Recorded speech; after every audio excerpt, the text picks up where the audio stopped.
Hello and welcome back to my channel. In this video, we'll be discussing tips on how to service, remove, and replace the mass airflow sensor or the air mass sensor on this 2026 Kia Sportage with the 2.5 liter engine.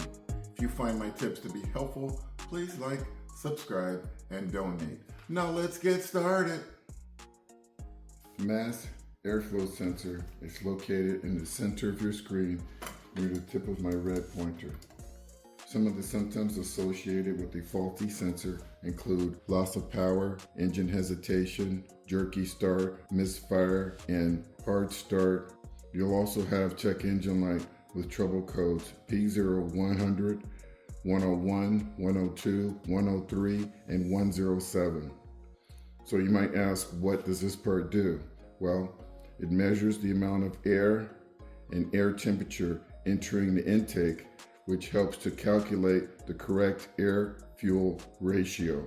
Supplies needed for this task include a mass airflow sensor if needed. You'll need a 10mm socket with a ratchet and short extension, flat tip screwdriver. You'll possibly need an air filter, and you also need mass airflow sensor spray. Please see other items in the description below. So let's move forward with the removal, servicing, and replacement of the mass airflow sensor. The first thing you should do before you even look at this right here, what I would look at would be the air filter. So that's what we're going to focus on. This is the air filter housing right here. Grab that right there. This comes right up. There's two handles. You want to rotate them down. Okay. And you just pull out the filter. It's right here in front of the vehicle. Okay, so this is the filter.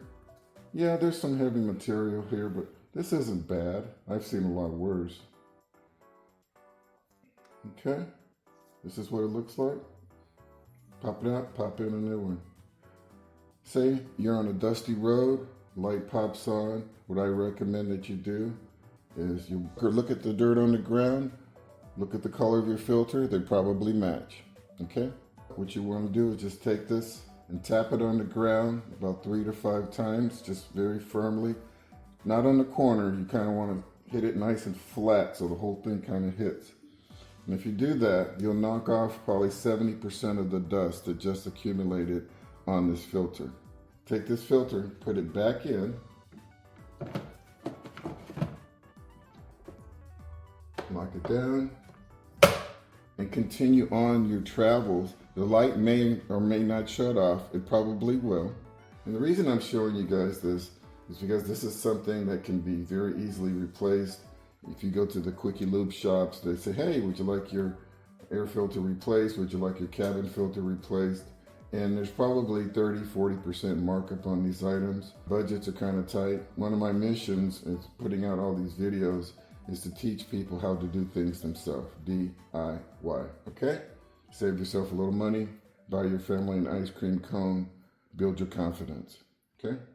So now we've checked our filter, we've determined that the filter is not the issue, okay? So now we're gonna move in here and start doing a deep dive on this mass airflow sensor. And the first thing we're gonna try to do is service it, okay? Because if you hadn't changed your filter in 3 years, there's a chance that you're having dust that's getting past the filter and onto this sensor. And so the first thing we're going to try to do is service the sensor. And if we can service it, clean it up, put it back into service, the trouble lights go off, issue is resolved. Okay? So let's try to do that first. We have 3 10mm bolts holding this thing on. This one needs to be loosened, and then there's one here, and on the back side that have to be removed completely, okay? So simply loosen that up, and loosen it up to the point where you can just spin it by hand, okay? And take a mental picture of what it looks like, okay? So you notice there's these little tabs in the middle, and then the wires go on each side of the tab. So now you're going to loosen and remove this bolt right here, and then there's one on the opposite side. So they're already loosened up for demonstration purposes. The one on the back side is kind of hard to get to.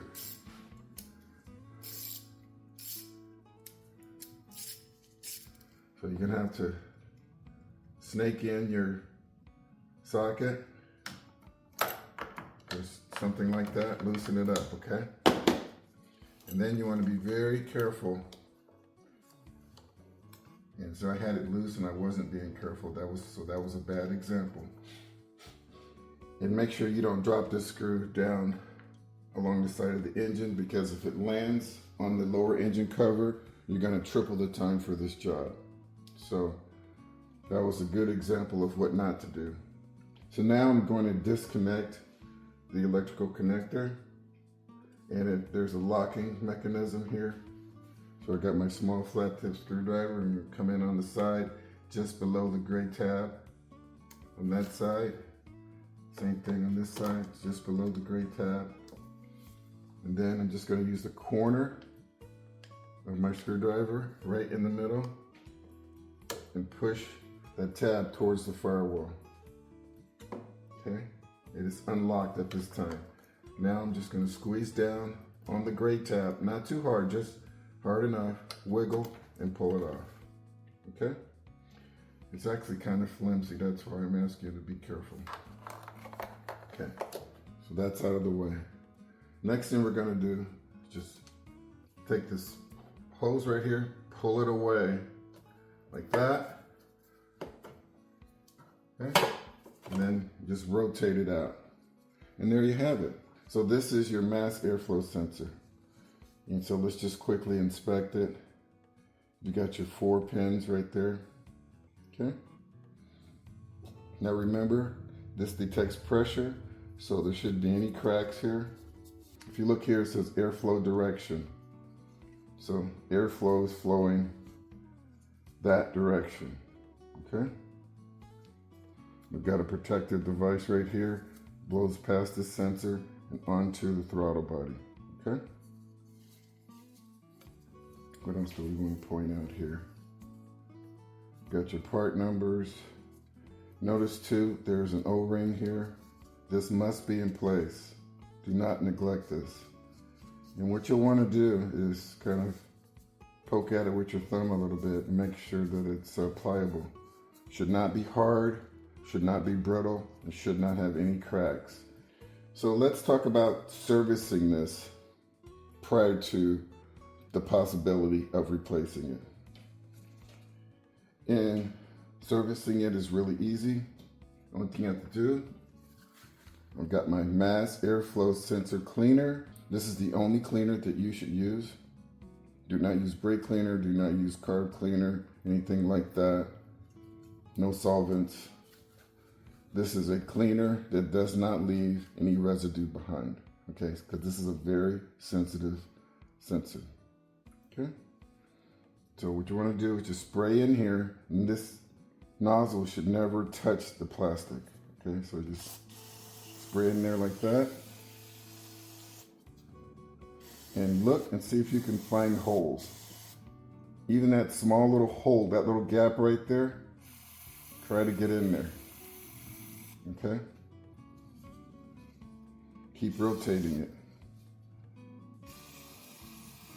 Just keep spraying it at different angles. And you want to saturate this thing at least 3 times, okay? You'll notice here that it'll dry pretty quickly. That's going to remove any deposits that are on here. And I recommend that you clean this sensor every 30,000 miles or every 24 months. With that, let's go ahead and reinstall this, okay? And we're going to run the vehicle for between 20 and 40 miles. At that time, the check engine light should turn off by itself, okay?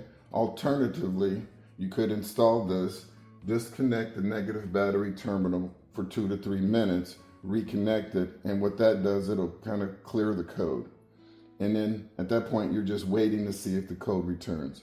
If the code does not return within 40 miles, you've resolved the issue. You do not need a new mass airflow sensor.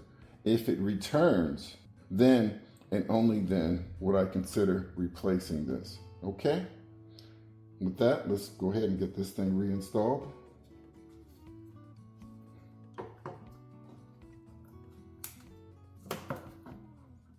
Okay. Just like that. I'm going to put these screws in first. And I was going to start with the screw in the back. It's a little tricky, but that's how the bracket should be mounted. So there's the hole down at the bottom, and there's a little bracket right here with the kind of a 90-degree elbow here. And that should be facing to the top and to the firewall, okay?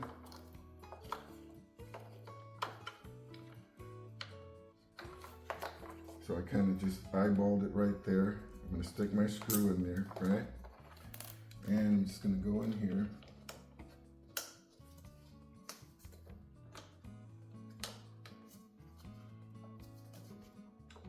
And push it into place.